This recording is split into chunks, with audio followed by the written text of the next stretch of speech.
Hello students, welcome to the second video for thermodynamics.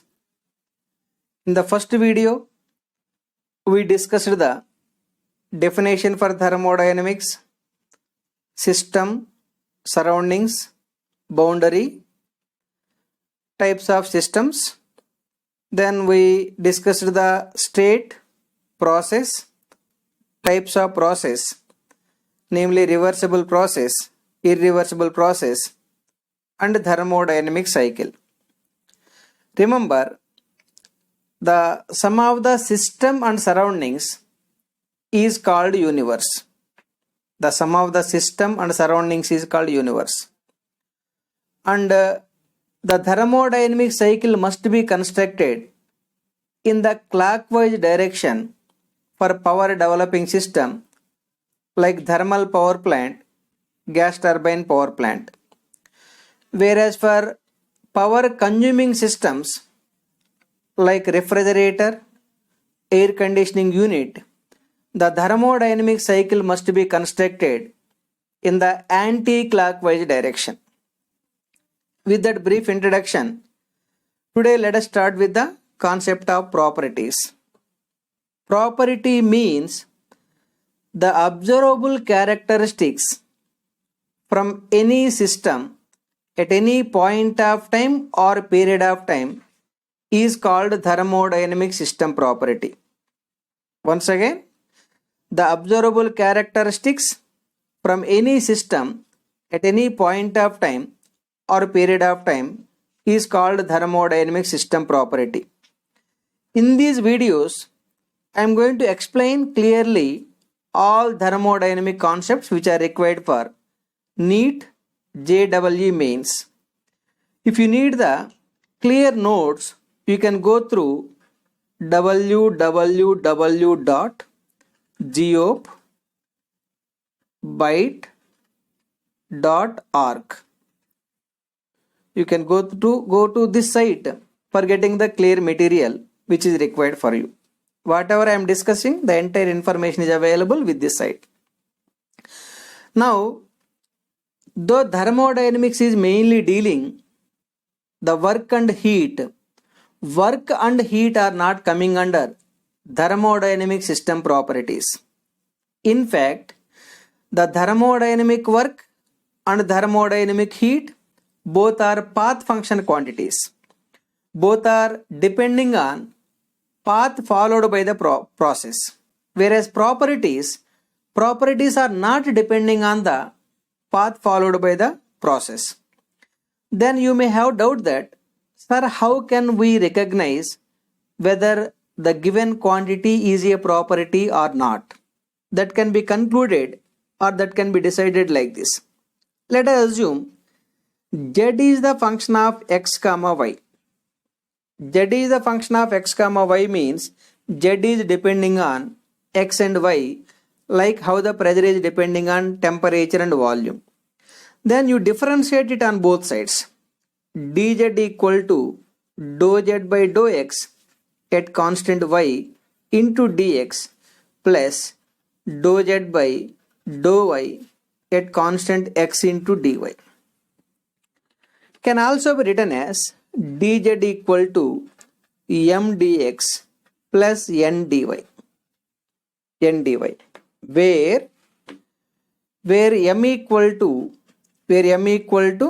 dou z by dou x at constant y. Similarly, n equal to dou z by dou y at constant x.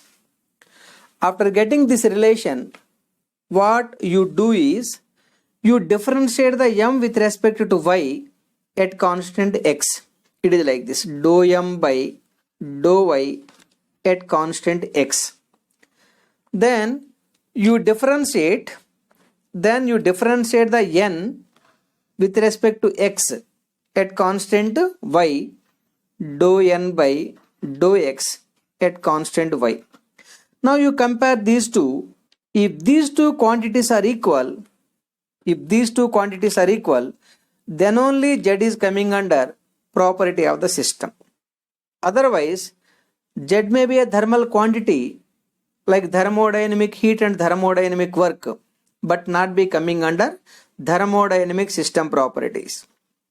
If I give an example, you can be understood in the better manner. If let us take an example. Example 1. dz equal to p dv plus v dp. It is in the form of m dx plus n dy. Now you differentiate the p with respect to p at constant volume. Dou p by dou p at constant volume equal to 1, and dou v by dou v at constant pressure equal to 1. Here 1 equal to 1, therefore z is coming under property of the system. Let us take another example. Example 2. dz equal to p dv minus v dp. It is in the form of m dx plus n dy. Now you differentiate the p with respect to p at constant volume. Dou p by dou p at constant volume equal to 1, and differentiate the minus v with respect to v, minus dou v by dou v at constant p equal to minus 1. Here 1 never be equal to minus 1. Therefore, in this case, z is not coming under property of the system. In the second case, z may be a thermal quantity like thermodynamic heat and thermodynamic work, but not be coming under thermodynamic system property. Similarly, dz equal to only p dv and dz equal to only v dp. These two quantities are also not coming under thermodynamic system property. In this case, the z is not a property, and in this z is also not a property of the system. That is how mathematically you can decide whether the given quantity is a property or not. Now let us discuss the types of properties or classifications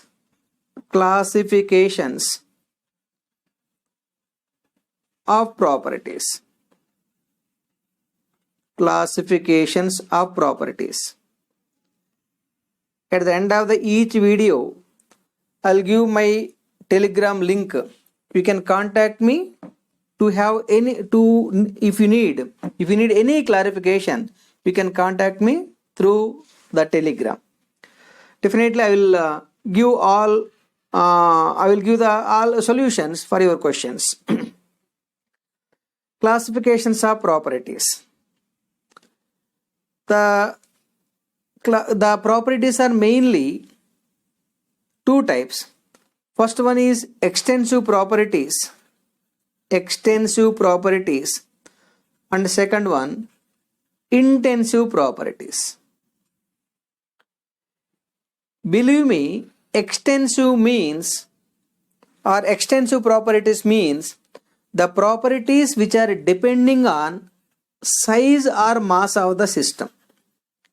If any property is depending on size or mass of the system, such kind of quantity or such kind of property thermodynamically called as extensive property. If any property is not carrying or not depending on the size or mass of the system. If any property is not carrying the size or mass of the system, such kind of property thermodynamically called as intensive property. Let us take an example. Let us take a system. Let this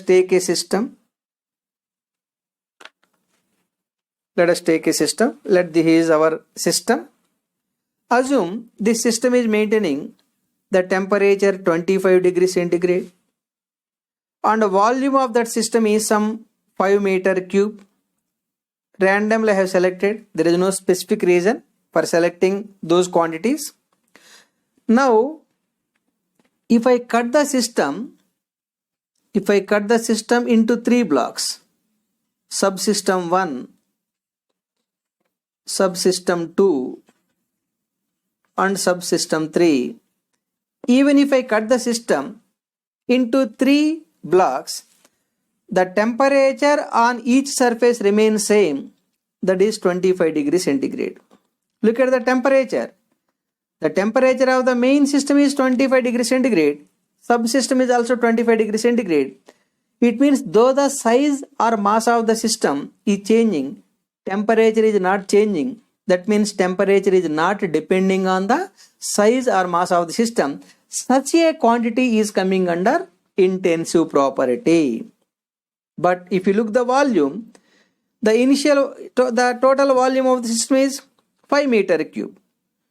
The V1 volume of the subsystem never be equal to 5 meter cube. V2 never be equal to 5 meter cube. Similarly, V3 also never be equal to 5 meter cube. It means when I change the size of the system, the volume is changing. Volume is changing with size or mass means volume is depending on the size of the system. Since volume is depending on the size of the system, the volume is coming under extensive property. So from this, the moral is, if any property is depending on size or mass of the system, that property thermodynamically coming under extensive property. If any property is not depending on size or mass of the system, such kind of property thermodynamically called as intensive property. Here examples for extensive properties are volume, total enthalpy, comma total entropy,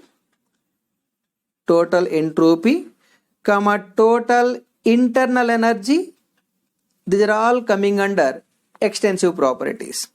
Similarly, heat capacity. Heat capacity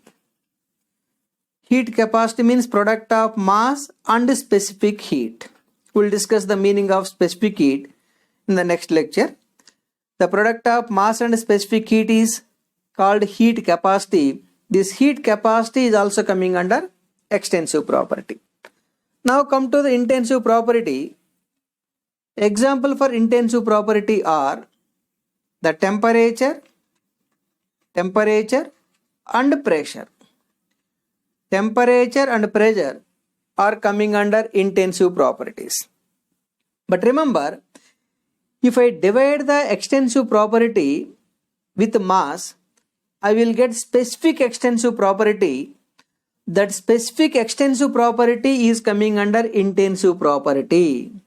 It means all specific extensive properties, once again, all specific extensive properties are coming under intensive properties. As we know, volume is extensive property. Volume divided by mass is the specific volume. That specific volume is coming under intensive property.